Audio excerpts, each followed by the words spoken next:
Hey everyone, welcome to our narrated lectures for History 1302.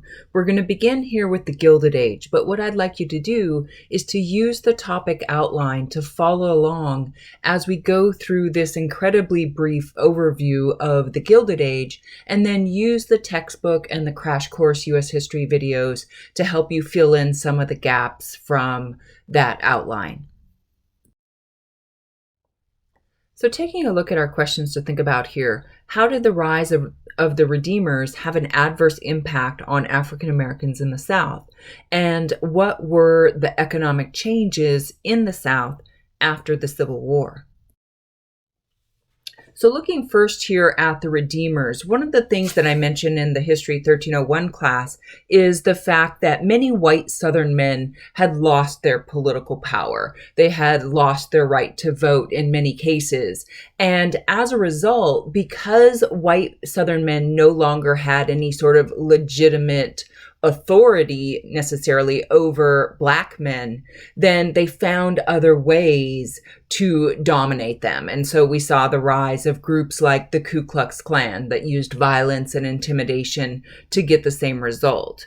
But once Reconstruction is coming to an end, many of those white Southern men, or at least their sons, are gaining political power. And so it contributes to the decline of groups like the Klan, but this is a period that is referred to as the redemption of the South. This is obviously a name that white Southerners give it, but the Redeemers are the white Southerners who are going to once again have the political power to limit the rights, both political and social rights, of African Americans in the South.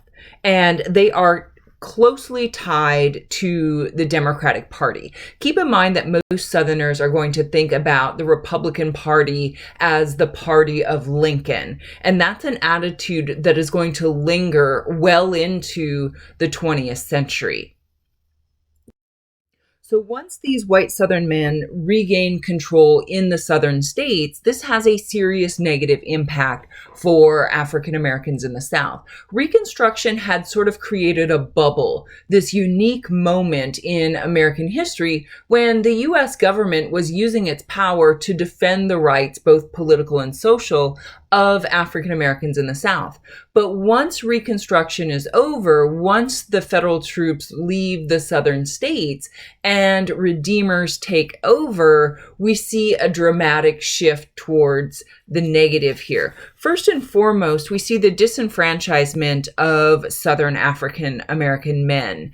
Now, keep in mind, we have the 15th Amendment, but it's up to the states to decide who is qualified to vote. And so by implementing poll taxes or literacy tests or understanding clauses, these are ways that Southerners can limit who gets to vote. And because they are not put in place on the basis of race, everyone's got to pay a poll tax, or everyone's got to make a literacy test, or they have to complete the understanding clauses. This is not violating either the 14th or the 15th Amendment, but because former slaves are going to be the least likely to afford a poll tax, or they're going to be least likely to pass a literacy test, this means that the Redeemers are able to limit the number of Black men who are able to vote. And of course, the way that they make sure that white men are able to vote is through things like grandfather clauses. If your grandfather was eligible to vote in 1860, then you either didn't have to pay the poll tax or you didn't have to complete the literacy test. The other thing that's going on here in the Southern states is that the 14th Amendment had made the Black codes illegal. So this was the way that Southern states initially had tried to limit the political and social freedom of Southern African Americans by making a whole host of things illegal just for African Americans. But once the Black codes are declared unconstitutional, then Southerners are going to find other ways to build some distance between blacks and whites. And so this is where we get the segregation laws or the Jim Crow laws that require separate facilities for blacks and whites. These laws are going to be challenged in the United States Supreme Court in the case of Plessy versus Ferguson.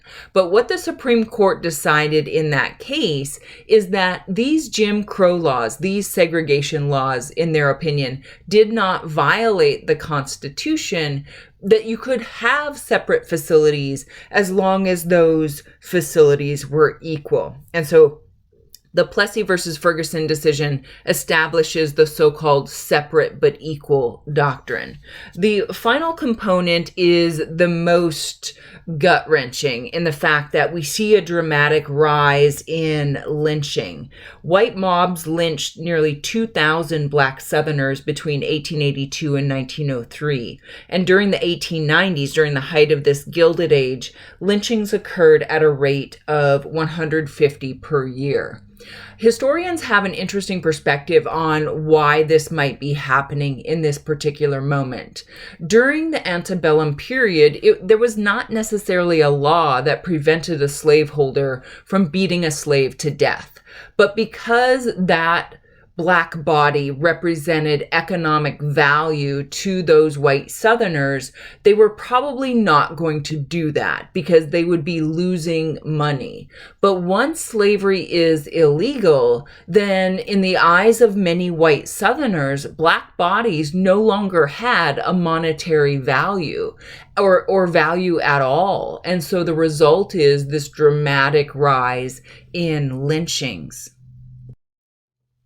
When we take a look at some of the economic changes in the post-Reconstruction era or in the Gilded Age here, one of the things that we first notice is that because slavery is no longer legal, we need to find some other method of getting the land worked, especially in a situation where white Southern landowners didn't necessarily have a lot of cash to pay people to work the land. So the result is the development of sharecropping. And just like the name suggests, they are sharing the crop or the harvest. So the landowner is probably a white Southerner, probably a former plantation owner, but someone who owns a lot of acreage that needs to be worked.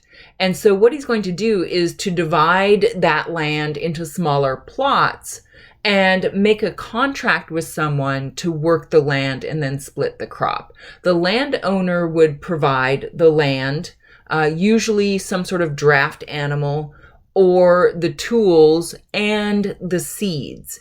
In addition, you might see on occasion the landowner providing provisions, food, clothing, some kind of structure, shelter. And then in return, the farmers or the croppers work the land. And then at the end of the season, they would sell the crop and split the profits. The problem with the sharecropping system is that it is often combined with the Crop-lien System, which is a system of credit. So a good way to think about the distinction between these two things is sharecropping is a system of labor, and the Crop-lien System is a system of credit. So what would often happen is a sharecropper doesn't have any money to buy the things he needs until the harvest time. So what he might do is go down to the general store or maybe make a deal with the landowner himself and say, you will provide for me these things and I will pay you at the harvest time when I get paid. So this allows the sharecropper to use the crops as collateral for this debt, and then the debt would be paid at harvest time. But the problem is that what the people needed was often more expensive than what their share of the crop brought in. And if we factor in bad weather or bugs or a hurricane or drought, then we have a situation where we might have to roll that debt into the next growing season. So it's a system where sharecroppers and tenant farmers are essentially left in perpetual debt. One of the positive things that we see in the South is a dramatic diversification of the Southern economy. Prior to the Civil War, the South was predominantly agricultural and had been since colonial times. But in the aftermath of the Civil War, many entrepreneurs saw an opportunity to diversify the economy. For example, the South had always grown a huge amount of cotton, but now we see the dramatic increase in the number of textile mills that are operating in the southern states. The same for coal mining. Coal mining had been done since colonial times, but now with the industrialization of the North, we'll get there in a moment, the demand for coal is going to increase dramatically. And then finally, lumber, partly because of the rebuilding of the South, and then partly because of the urban expansion in the North, the demand for lumber is going to skyrocket. And with the growing season being longer and good soils here in the South, then the lumber industry is going to boom.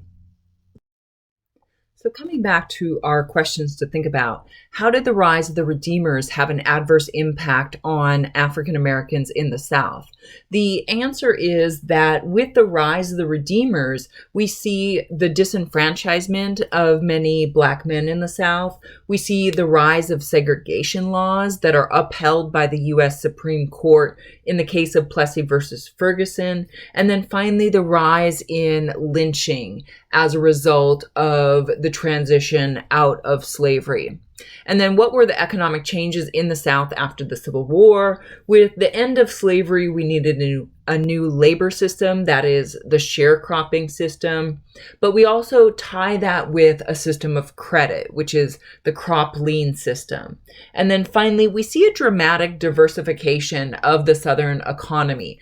To be clear, the South is still predominantly agricultural, but businessmen are going to see opportunities to diversify that economic system. So stay tuned for part 2 of the Gilded Age.